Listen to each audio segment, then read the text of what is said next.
भाई इनसे बात करने की कोशिश करते हैं कि भाई देख सकते हैं आप बोर्ड पे क्या लिखा है, अभी नहीं तो कभी नहीं, एक परीक्षा एक दिन, हम हमारा हक मांगेंगे।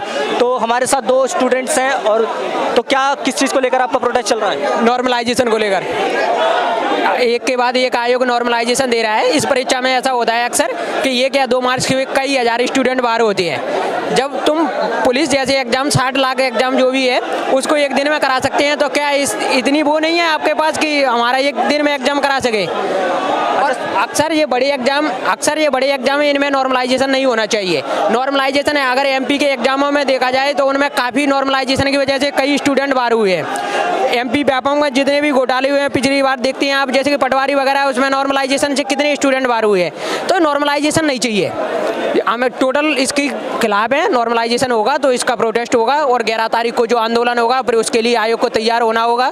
फिर उस आंदोलन का जो रिजल्ट आएगा वो वहाँ की गवर्नमेंट को भी भुगतना पड़ेगा, और साथ में साथ अदर आयोग भी के लिए भी प्रोटेस्ट होगा फिर।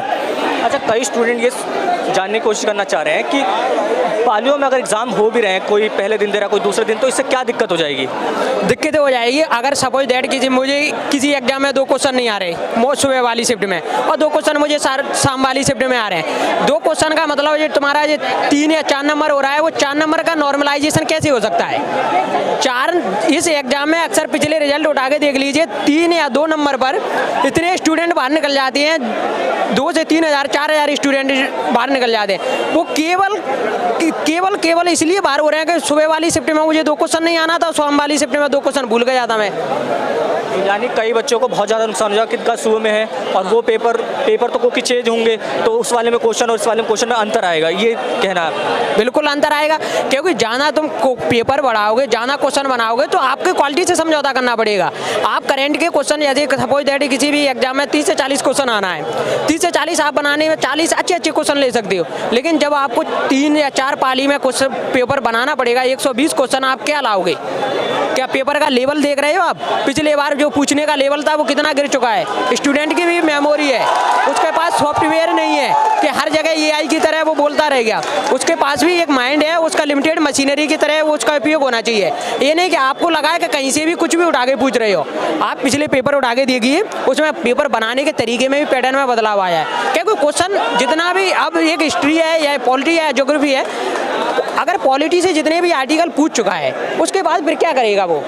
अदर उल्टे सीधे क्वेश्चन पूछ रहा है, तो ये भी होता है। तो जाना क्वालिटी से समझौता होगा, ये अक्सर है। अच्छा, आपको नहीं लगता हर बार जो एडमिनिस्ट्रेशन है, जो गवर्नमेंट है, वो बहुत ज़्यादा स्टूडेंट को अब दबाने की कोशिश कर रही है? अगर जिस गवर्नमेंट के कार्यकाल में ऐसी चीज़ें घटना घट रही हैं तो उसमें गवर्नमेंट का सपोर्ट होना आवश्यक है, क्योंकि अगर विदाउट गवर्नमेंट के सपोर्ट के ऐसा कैसे हो सकता है?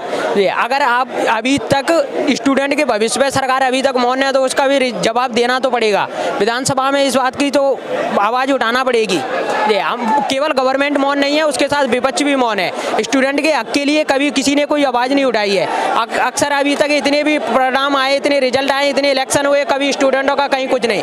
और इसमें स्टूडेंट एकता का होना जरूरी है। वो स्टूडेंट एकता के लिए कभी तुमने देखा है कि यूनिवर्सिटी में पहले इलेक्शन होते थे, अभी पिछले कई बार से यूनिवर्सिटी में इलेक्शन नहीं कराए गए? क्यों नहीं कराए गए इलेक्शन? क्योंकि उन्हें ये पता है कि अगर स्टूडेंट एकता आएगी तो हमसे जवाब मांगा जाएगा। पिछले बार जो जितने भी यूनिवर्सिटी इलेक्शन एमपी में कब से नहीं हुए, यूपी में कब से नहीं हुए? अगर यूनिवर्सिटी इलेक्शन होगा, छात्र नेता बनेंगे, छात्रों का हित आगे आएगा, लेकिन सरकार को नहीं चाहिए। ये विपक्ष भी नहीं चाहता है कि नए नेता पॉलिटिक्स आए, लेकिन वो चाहता है कि पुराने बुढ़े जो भी हैं वो अपना कार्यकाल संभालें। और वही कभी इस बात पर कौन आवाज़ उठाता है कि इसमें कितने अपराधी हैं? ये अभी आपने रिपोर्ट पढ़ी होगी, कितने हमारे सांसद हैं, विधायक हैं जिन पर अपराध का मुकदमा दर्ज है, उसके बावजूद भी बैठे हैं। वो नहीं चाहते कि अच्छे लोग आएँ, इसलिए स्टूडेंट छात्र हित का कोई समर्थन नहीं करता है, चाहे विपक्ष हो चाहे पक्ष हो। और नेताओं का कहना है कि स्टूडेंट जब छात्र नेता बनते हैं और तो काफ़ी ज़्यादा गुंडागर्दी मचाते हैं और बच्चों को परेशान करते हैं। क्या आपको हिसाब से ऐसा लगता है कि ये इस कारण है इसका, या फिर कुछ और ही कारण हो सकता है? नहीं, ऐसा कोई एग्जाम्पल सेट नहीं है कि कोई स्टूडेंट आ जाए और जो नए पॉलिटिकल लीडर निकलते हैं वो ऐसी हरकतें करती हैं। लेकिन अक्सर ये जरूर देखा है कि आप अपना डेटा देख लीजिए, जो पुराने पॉलिटिक्स लीडर है ना, उनमें एक केसों की रेट आप उनका रिसर्च उठा के देख लीजिए, उनके पास ज़्यादा मुकदमे दर्ज है अपेक्षा की नहीं।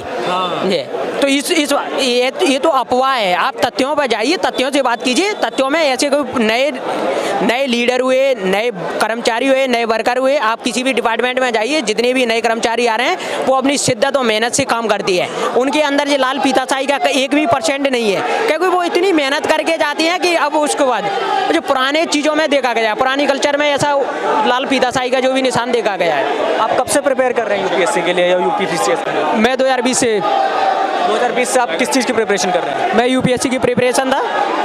चलिए भैया, थैंक यू हमसे बात करने के लिए। क्या